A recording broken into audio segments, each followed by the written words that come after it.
Hello बच्चों, स्वागत है आपका मेरे यूट्यूब चैनल पे।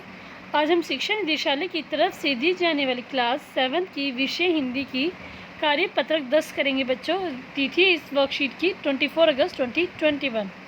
वर्कशीट को स्टार्ट करने से पहले आप सब बच्चे प्लीज़ मेरे चैनल ऋषभ कंप्यूटर क्लासेस को जरूर सब्सक्राइब कर दें बच्चों। तो देखते हैं हम आज की वर्कशीट। प्यारे बच्चों, दादी माँ कैसे सबका ख्याल रखती थी, आइए इस गद्यांश को पढ़कर जाने और नीचे दिए गए प्रश्नों के उत्तर दे। तो ये हमारा जो चैप्टर है बच्चों दादी माँ के ऊपर है। तो आज इस वर्कशीट में हम ये लिखेंगे दादी माँ किस प्रकार लोगों का ध्यान रखती थी। तो देखते हैं इसमें दादी माँ को गांव की 50 किस्म की दवाइयों के नाम याद थे। गांव में कोई बीमार होता उसके पास पहुँचती और वहाँ भी वही काम। तो दादी माँ क्या थी, उसको 50 दवाई के नाम याद थे, मतलब उसको बहुत ज़्यादा दवाई की नॉलेज थी। और जब भी कोई बीमार होता तो उसके पास दादी माँ पहुँच जाती।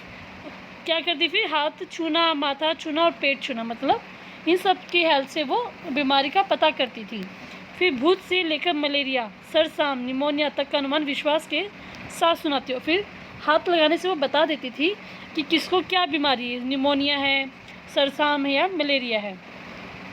महामारी के दिनों में रोज़ सवेरे उठकर स्नान के बाद लवंग या गुड़ मिश्रित जलधार, गुग्गल या धूप।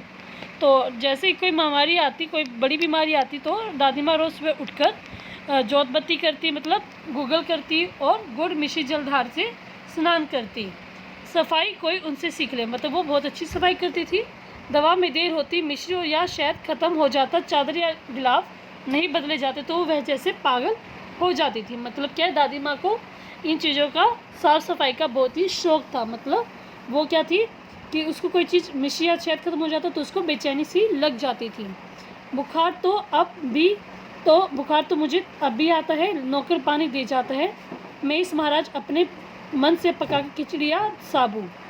तो देखा कहते हैं कि मुझे अभी बुखार आता है, लेकिन अब क्या है, नौकर पानी दे जाता है और जो महाराज है वो खिचड़ी या साबुन की खिचड़ी बनाकर, साबूदाना की खिचड़ी बनाकर चला जाता है। डॉक्टर साहब आकर नाड़ी देख जाते हैं और उन्हें मिक्सचर्स के तीखेपन के डर से बुखार भाग भी जाता है। ठीक है, पर न जाने क्यों ऐसे बुखार को बुलाने का जी नहीं करता। तो लेखक कहते हैं कि पहले जो बुखार आता था उसको बुलाने का मन करता था, लेकिन अब क्या है, अब जो बुखार आता है उसको बुलाने का मन नहीं करता। ठीक है, क्योंकि अब क्या है, हमें परेशानी ज़्यादा होती है। और प्रश्न उत्तर देखते बच्चों में इस वर्कशीट की फर्स्ट क्वेश्चन है, गाँव में कोई बीमार होता तो उसके पास पहुँचकर दादी माँ क्या करती थी। तो इस वर्कशीट में आपके 5 क्वेश्चन है, 1 बाय 1 हम देख रहे हैं। तो फर्स्ट क्वेश्चन का आंसर हम देखते हैं यहाँ पे। तो फर्स्ट का आंसर आप लिखेंगे, गांव में कोई बीमार होता तो उसके पास पहुंचकर दादी माँ उसके हाथ छूती, हाथ माथा छूती और पेट छूती और फिर बीमारी का नाम बताती थी। ठीक है, तो वो इस प्रकार जो बीमार होता था उसका बीमारी का पता करती थी। नेक्स्ट क्वेश्चन देखते हैं बच्चों इस वर्कशीट का। नेक्स्ट क्वेश्चन है, महामारी के दिनों में दादी माँ क्या क्या करती थी।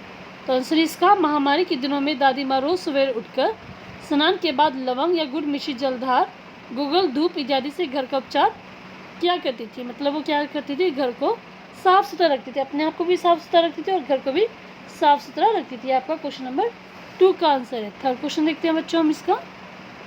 थर्ड क्वेश्चन है, लेखक को बुखार आता है तो नौकर और महाराज उनके लिए क्या क्या करते हैं। ठीक है, तो अब आप जैसे लेखक बीमार तो क्या क्या करते हैं उसके नौकर और महाराज। तो आंसर है इसका, लेखक को बुखार आता है तो नौकर उनके लिए पानी दे जाता है, महाराज अपने मन से पका के खिचड़िया साबू रख देते हैं। ये काम करते हैं अभी ना, तो आप अपना क्वेश्चन नंबर 3 में लिख देंगे। फोर्थ क्वेश्चन देखते हैं बच्चों इस वर्कशीट का। तो फोर्थ क्वेश्चन है, दवा में देर होती, मिश्री या शहद खत्म हो जाता, चादर या गिलाफ नहीं बदले जाते तो वह जैसे पागल हो जाती। रेखांकित शब्द किसके लिए प्रयोग हुए और इसका क्या अर्थ है। तो आपको इसका अर्थ बताना है, इसका क्या अर्थ है और ये किसके लिए इस्तेमाल हुए हैं। तो आंसर देखते हैं बच्चों हम इसका। तो आंसर लिखेंगे बच्चों आप इसका, रेखांकित शब्द दादी माँ के लिए प्रयोग किए गए हैं। इसका अर्थ है कि वह गुस्सा हो जाती थी। पागल होने का मतलब क्या है कि वो बहुत गुस्सा हो जाती थी अगर कोई काम उनका पूरा ना हो पाए। लास्ट क्वेश्चन देखते हैं बच्चों इस वर्कशीट का। लास्ट क्वेश्चन यानी कि 5th क्वेश्चन, इस समय कौन सी महामारी चल रही है और उससे बचने के लिए हमें क्या क्या करना चाहिए। तो अभी कौन सी महामारी चल रही है बच्चों, इसमें कोरोना की महामारी चल रही है। ठीक है, तो इसमें लिखेंगे इसमें कोरोना की महामारी चल रही है, इससे बचने के लिए हमें क्या करना चाहिए, हमें बार बार साबुन से अपने हाथ धोने चाहिए। ठीक है, तो आप 1 पॉइंट लिख देंगे। तो ये आपकी पूरी वर्कशीट कंप्लीट हो जाएगी। पूरे 5 क्वेश्चन आपके कंप्लीट होते हैं, वर्कशीट कंप्लीट होती है। वर्कशीट आप जल्दी से अपनी कंप्लीट करें और अपने टीचर से चेक कराएं। वर्कशीट का सोल्यूशन अगर आपको समझ में अच्छा लगे तो प्लीज़ बच्चा मेरी वीडियो को लाइक कर दें, दोस्तों के साथ शेयर करें ताकि वो भी इस वीडियो की हेल्प से अपनी वर्कशीट कंप्लीट कर पाएँ। क्लास ग्रुप में शेयर कर सकते हैं बच्चों, आप अपने स्टेटस पे लगा सकते हैं। कमेंट करके बताएं कि वीडियो आपको कैसी लगी बच्चों, और प्लीज़ बच्चों मेरे चैनल को सब्सक्राइब करना ना भूलें। थैंक यू बच्चों, हैव ए नाइस डे।